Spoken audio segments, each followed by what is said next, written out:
Salut à tous, c'est Sylvain, j'espère que vous allez bien. Alors nous voici rentrés de plein pied dans cet Euro 2021.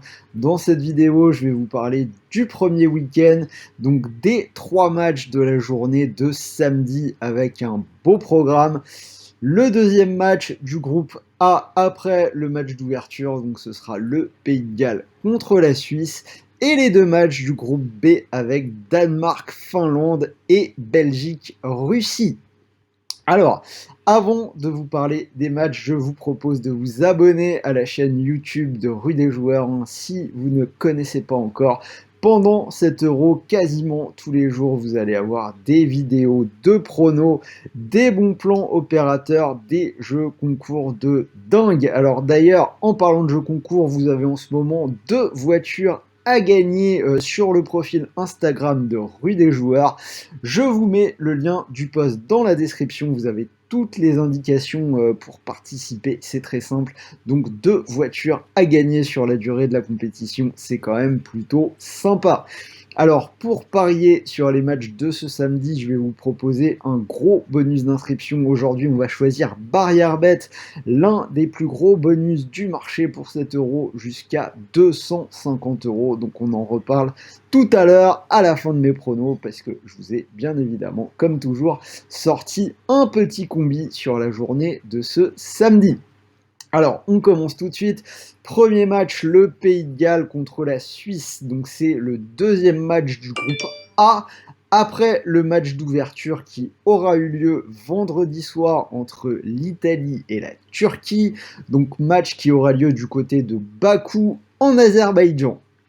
Alors, le groupe A, un groupe qui va être intéressant à suivre, puisque pour moi c'est quand même un groupe super homogène où toutes les équipes vont avoir leur chance, même si l'Italie semble quand même au-dessus. Donc, Pays de Galles-Suisse, on va commencer par le Pays de Galles, donc une équipe qui vient d'achever 2 matchs de préparation avec des performances un petit peu suspectes quand même, défaite 3-0 contre les Bleus, vous l'avez vu, même si les Gallois ont été rapidement réduits à 10, et derrière ils ont enchaîné avec un match nul 0-0 contre l'Albanie. Cela dit, c'est une équipe qui conserve toujours une certaine solidité défensive. Si vous regardez les derniers résultats, sur les 13 derniers matchs, ils perdent contre l'Angleterre, la Belgique et donc la France en encaissant 3 buts à chaque fois. Mais pour le reste, ils sont invaincus sur les 10 autres matchs. Ils n'ont jamais encaissé plus d'un but et c'est une équipe qui garde très souvent sa cage inviolée. Alors, on va relativiser quand même. Le Pays de Galles qui a été la surprise du dernier Euro en France en 2016, ils avaient atteint les demi-finales, mais là je pense pour eux que ça va être très compliqué de réitérer. On va rappeler que le coach, la légende Ryan Giggs, a été écarté du banc de la sélection pour des soucis d'ordre personnel, une accusation de violence conjugale. On a pas mal des meilleurs joueurs qui ont été ménagés physiquement au cours de la préparation, notamment Gareth Bale et Aaron Ramsey. Vous pouvez regarder leur temps de jeu sur les matchs de préparation, ça a été vraiment beaucoup géré. Alors, parlons maintenant de la Suisse. Donc, c'est mieux pour la Suisse. Ils ont eu une période délicate au moment du restart. 7 matchs sans victoire. Mais là, par contre, ils viennent d'enchaîner 6 victoires de suite. Ils ont battu l'Ukraine ou la Finlande, par exemple, 2 nations qui participent également à l'Euro. Et pour le dernier match, cette équipe de Suisse qui a battu le Liechtenstein 7-0. Alors on peut ajouter que même dans leur sale période dont je viens de parler, ils n'ont jamais perdu par plus d'un but d'écart. Alors, par contre, on a la Suisse qui va vraiment devoir bien gérer ce premier tour. Ils ont un match à Rome contre l'Italie entre 2 matchs à Bakou, donc beaucoup de voyages à faire. Ils sont clairement pas logés à la même enseigne, typiquement que les Italiens qui font tout le premier tour à Rome, ou même que les Turcs et le Pays de Galles, puisque ces 2 équipes n'auront qu'un voyage à faire entre Rome et Bakou, alors que les Suisses vont en avoir 2. J'ajouterais qu'on peut avoir quelques doutes sur ces attaquants suisses. Mbolo, Seferovic, c'est pas non plus l'assurance tout risque. Alors, on peut, dans cet Euro, on peut avoir pas mal de surprises sur le premier tour, hein, surtout dans ce format où les meilleurs troisièmes se qualifient, ce qui veut dire qu'on a pas mal d'équipes qui vont se qualifier avec seulement 3 ou 4 points, et je pense que ça peut être le cas d'une équipe plutôt accrocheuse comme la Suisse, qui est rarement brillante, mais qui se fait jamais ouvrir non plus, hein, si vous regardez les résultats. Donc on a deux équipes qui vont jouer en connaissant le résultat de l'Italie. Alors à l'heure où je tourne, le match n'a pas encore eu lieu, mais j'ai quand même du mal à voir la Turquie l'emporter. Donc pour ces deux équipes-là, la Suisse et le Pays de Galles, la Turquie, ce sera l'adversaire le plus dangereux. Donc déjà, si jamais, comme c'est possible, la Turquie perd contre l'Italie, un point pour la Suisse ou le Pays de Galles, ce sera déjà une bonne opération. C'est pour cette raison que je vais partir sur un match nul, sur une cote à 3,05 qui est plutôt alléchante. Niveau scénario, donc je l'ai dit, hein, le Pays de Galles qui garde très souvent sa cage inviolée, la Suisse, équipe accrocheuse, rarement brillante. Premier match, je vais partir sur moins de 2,5 buts, c'est une toute petite cote à 1,35.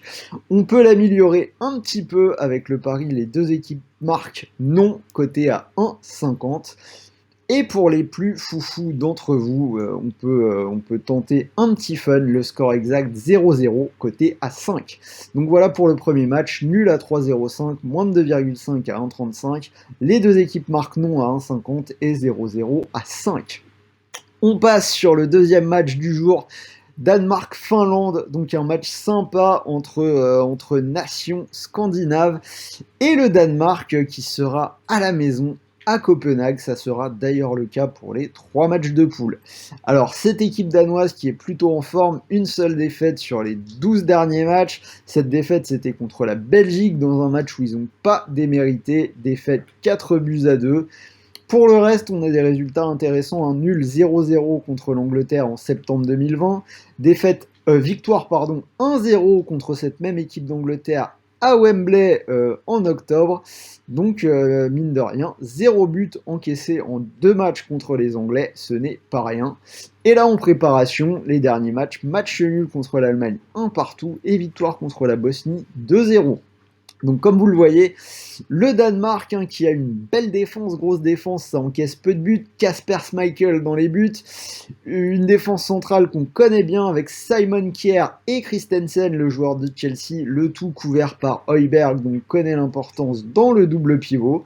Également une belle attaque, Eriksen au cœur du jeu avec Poulsen et Braithwaite sur les ailes, éventuellement Dolberg en pointe, ou peut-être Wind qui visiblement est en train de lui prendre sa place. Alors, en face, la Finlande. Alors la Finlande, je pense malheureusement pour eux qu'il n'y aura pas grand-chose à montrer, si ce n'est son beau maillot Nike avec une croix bleue, hein. Sans doute le plus beau maillot de l'Euro si vous les avez vus. Alors hein, j'abuse un peu, hein, je provoque, on a quand même des choses à voir, notamment Pukki qu'on a vu l'an dernier en Première Ligue et qui cette année a largement aidé Norwich à remonter de Championship. Quelques joueurs qu'on connaît pour les fans de Bundesliga, hein, Radecki, le gardien du Bayer Leverkusen, et Podjampalo hein, de l'Union Berlin qu'on a vu pas mal à son avantage cette année.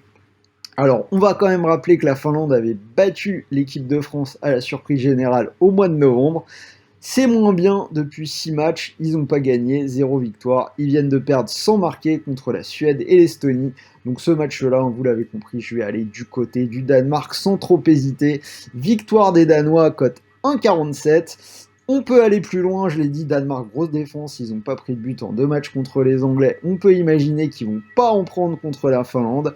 Victoire du Danemark sans encaisser, ça monte à 1,78. Et on peut tenter un petit score exact multi-choix 1, 2 ou 3-0 pour un doublement de mise, cote à 2,01. Donc deuxième match, Danemark 1,47, Danemark sans encaisser 1,78 et 1, 2 ou 3-0 à 2,01. Et on finit avec le dernier match, Belgique-Russie, donc l'entrée en liste des Belges qui font partie des favoris de cet Euro 2021. La Belgique est bien évidemment grandissime favorite de la poule. Cela dit, attention au piège hein, des Belges qui vont jouer contre les Russes à Saint-Pétersbourg et contre le Danemark à Copenhague avant de devoir retourner à Saint-Pétersbourg pour jouer contre la Finlande. Donc pas mal de déplacements dans la phase de poule. Ils vont jouer, donc je l'ai dit, contre deux équipes qui vont être à domicile. Il ne faudra pas se prendre les pieds dans le tapis. On va quand même faire un petit rappel, hein. Les Russes à domicile, ils ont fait un quart de finale en 2018 lors de la Coupe du Monde. Ils ont éliminé l'Espagne en huitième de finale et ils avaient mené la vie plutôt dure à la Croatie en quart de finale. La Croatie qui était le futur finaliste. Alors, donc les Belges, une seule défaite sur les 23 derniers matchs. C'était une défaite en Angleterre à l'automne 2020 pour la Ligue des Nations. Pour le reste, on a 19 victoires sur cette série de 23 matchs. Ils ont battu le Danemark 2 fois. Ils ont battu l'Angleterre également. Alors, ils sortent de 2 matchs de préparation pas forcément hyper convaincants. On a un match nul contre la Grèce, un partout. Et une victoire contre la Croatie 1-0. Mais dans ce qui nous intéresse plus immédiatement, hein, ils étaient dans la même poule que les Russes dans les éliminatoires. Ils ont gagné les 2 matchs. Ils se sont imposés 3-1 à domicile et 4-1 en Russie, donc ils peuvent le refaire. Alors, je vais vous quand même donner quelques incertitudes pour moi sur cette équipe de Belgique. Je trouve que on verra, hein, je pense qu'il devrait s'en sortir sur ce match-là à l'échelle du tournoi. On va voir, je pense peut-être que l'âge d'or des Belges est déjà passé. Aujourd'hui, ils ont une défense un peu vieillissante. On rappelle que la défense A3, elle était articulée autour de Vincent Kompany, Alderweireld et Vertonghen en 2018 quand les Belges étaient l'une des équipes les plus fortes. Aujourd'hui c'est vieillissant, hein. Kompany n'est plus là, les deux autres ça vieillit sérieusement, ça peut être pris en défaut sur la vitesse. Beaucoup d'incertitudes autour d'Eden Hazard qui est à des galaxies de son meilleur niveau. De Bruyne qui a pris un énorme KO en finale de Ligue des Champions, hein, le nez cassé, des dents cassées, il s'est fait opérer, il vient de revenir à l'entraînement, donc on va voir dans quel état il revient. Plus la question Witsel, a priori pas là dans le double pivot, on ne sait pas trop à quel moment du tournoi il va revenir, mais enfin en tout cas ça fait 6 mois qu'il n'a pas joué. Donc des Belges qui vont se retrouver avec une défense vieillissante et un double pivot avec Tielemans et des Dunkers, hein, qui est quand même bien inférieur à ce qu'on avait en 2018. Witsel et souvent Fellaini qui pouvait rentrer, imposer sa domination physique dans le cœur du jeu. Donc à voir. Alors, parlons quand même de cette équipe de Russie. Donc ils sortent d'un match nul en Pologne, un but partout, et d'une difficile victoire contre la Bulgarie 1-0. Après, ça reste une sélection qui a eu un très mauvais passage à l'automne 2020 et qui est loin d'avoir les atouts de la Belgique, hein. Le seul plan de jeu de la Russie pour moi, c'est d'envoyer des grands ballons vers Dzyuba et peut-être un petit peu le joueur de Monaco, Golovin, qu'on a vu plutôt en forme sur la fin de saison. Donc vous l'avez compris, pour moi, ce sera bien évidemment une victoire de la Belgique, cote à 1,71. Alors, quelques paris pour compléter. On a le pari, les deux équipes qui marquent, qui est passé dans 4 des 5 derniers matchs des Russes, et c'est passé dans les 2 matchs de qualif entre les deux équipes. Donc je vais partir sur les deux équipes qui marquent à 1,80. Un buteur de chaque côté, bien évidemment Lukaku qui va avoir les clés du camion pour la Belgique, cote 1,95. Dzyuba pour les Russes à 2,75. Je vous l'ai dit, je pense que ce sera le seul plan de jeu de cette équipe de Russie. Et pari intéressant, les deux joueurs qui marquent dans le match, Lukaku plus Dzyuba, c'est 5,40. Et dernier pari, donc le score exact multi-choix 2-1, 3-1 ou 4-1 pour la Belgique, cote à 4,10, c'est plutôt intéressant. C'est passé dans les deux matchs de qualif, je vous l'ai dit, 3-1 et 4-1. Alors voilà, vous avez mes analyses pour les 3 matchs. Pour ceux qui veulent, j'ai quand même sorti un combi sur l'ensemble des 3 matchs qui me semble le plus safe. Ce sera la victoire du Danemark plus la victoire de la Belgique. Ça nous fait une cote à 2,49. Alors, comme je vous l'ai dit, vous pouvez profiter du bonus d'inscription sur BarrièreBet, le plus gros bonus du marché, 250 €, dont un premier pari de 150 €. Alors, c'est-à-dire que si vous posez ces 150 € sur la cote à 2,49, vous pourriez, si ça passe, remporter 373 €. Et si ça ne passe pas, bah vous êtes remboursé de 150 € en free bet et vous pouvez même aller chercher 100 € de free bet supplémentaires sur vos mises suivantes. Donc voilà, c'était Sylvain. Dites-moi si vous êtes d'accord avec moi dans les commentaires. Donnez-moi tous vos pronos pour cette journée de samedi. Un petit pouce bleu, ça fait toujours plaisir et ça m'aide à développer la chaîne. En attendant, je vous souhaite de bons paris, de bons gains et je vous dis à très vite pour les matchs de dimanche pour une nouvelle vidéo. Salut à tous!